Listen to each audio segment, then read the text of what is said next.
Hello guys, welcome to Study with Fascination. This is NCERT Class 10th History Chapter 1 The Rise of Nationalism in Europe.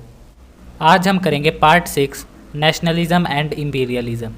First half of the 19th century में यानी कि 1800 से लेकर 1850 तक जो nationalist group थे वो इतने ज़्यादा इंक्रीज़ हो गए कि वो एक दूसरे के साथ वॉर करने के लिए भी रेडी थे। यूरोप में एक रीजन था जिसका नाम था बाल्कन्स। बाल्कन्स के अंदर आते थे modern day Romania, Bulgaria, Albania, Greece, Macedonia, Croatia, Bosnia Herzegovina, Slovenia, Serbia and Montenegro. ये सभी रीजन्स आते थे बाल्कन्स में। जो बाल्कन्स के इनहेबिटेंट्स थे यानी कि जो बाल्कन्स के अंदर रहते थे उनको हम कहते हैं स्लेव्स।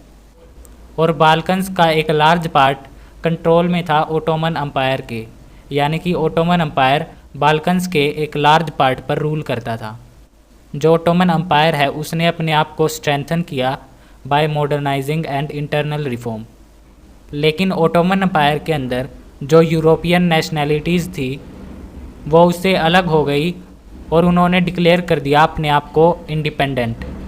यानी ओटोमन अम्पायर का बाल्कन्स के एक लार्ज पार्ट के ऊपर रूल था और ओटोमन अम्पायर के अंदर जो यूरोपियन नेशनैलिटीज़ आती थी उन्होंने अपने आप को फ्री कर दिया और इंडिपेंडेंट डिक्लेयर कर दिया। तो बाल्कन्स के अंदर जो डिफरेंट स्लेविक नेशनैलिटीज़ थी वो कंट्री या नेशनैलिटी जो बाल्कन्स के अंदर आती है उसको कहेंगे स्लेविक नेशनैलिटीज़। तो जितनी भी स्लेविक नेशनैलिटीज़ थी उन्होंने स्ट्रगल किया इंडिपेंडेंस के लिए।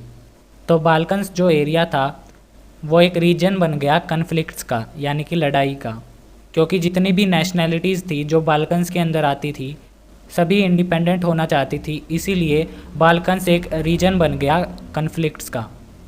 There was intense rivalry among the European powers. Rivalry का मतलब competition for the same thing, यानी कि एक ही चीज़ के लिए कॉम्पिटिशन, उसको हम कहेंगे रिवॉल्वरी।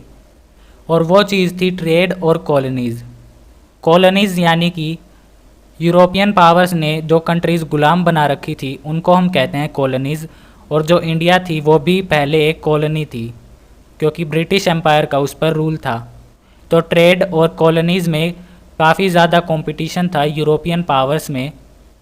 और रशिया, जर्मनी, इंग्लैंड और ऑस्ट्रियन हंगरी ये चारों कंट्री एक्सटेंड करना चाहती थी अपना रूल ओवर द बाल्कन्स ताकि ये उन्हें कॉलोनीज़ बनाकर ट्रेड कर सके। तो रशिया, जर्मनी, इंग्लैंड और ऑस्ट्रियन हंगरी ये चार कंट्रीज़ थी जो अपना कंट्रोल एक्सटेंड करना चाहती थी बाल्कन्स पर ताकि वहाँ कॉलोनीज़ बनाकर ट्रेड स्टार्ट कर सके। इसकी वजह से इन चारों में कई सारी वॉर्स हुई और फाइनली हुई हमारी world war 1। Nationalism and imperialism led Europe to a disaster in 1914। Imperialism का मतलब जिसमें राजा का रूल हो। तो नेशनलिज्म और इम्पीरियलिज्म इन दोनों की वजह से यूरोप में एक डिज़ास्टर आ गया 1914 में, और वो डिज़ास्टर था वर्ल्ड वॉर 1।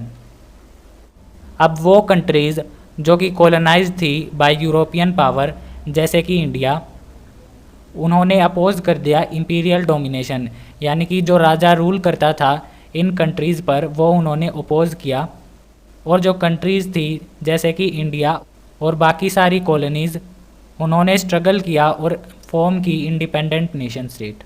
जो नेशन स्टेट्स का आइडिया था वो यूनिवर्सल हो गया, यानी कि सभी जगह उसको अपनाया गया। नेशन स्टेट का मतलब वो कंट्री या स्टेट जिसमें जो सिटीज़न है वो शेयर करे a sense of common identity. और जो कॉमन आइडेंटिटी है वो कल्चर की टर्म्स में भी हो सकती है, लैंग्वेज की टर्म में भी और हिस्ट्री की टर्म में भी।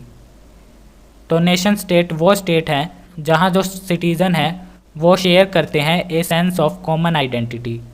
तो हिस्ट्री का हमारा फर्स्ट चैप्टर कंप्लीट हो गया है। इसके बाद हम करेंगे हिस्ट्री का सेकंड चैप्टर।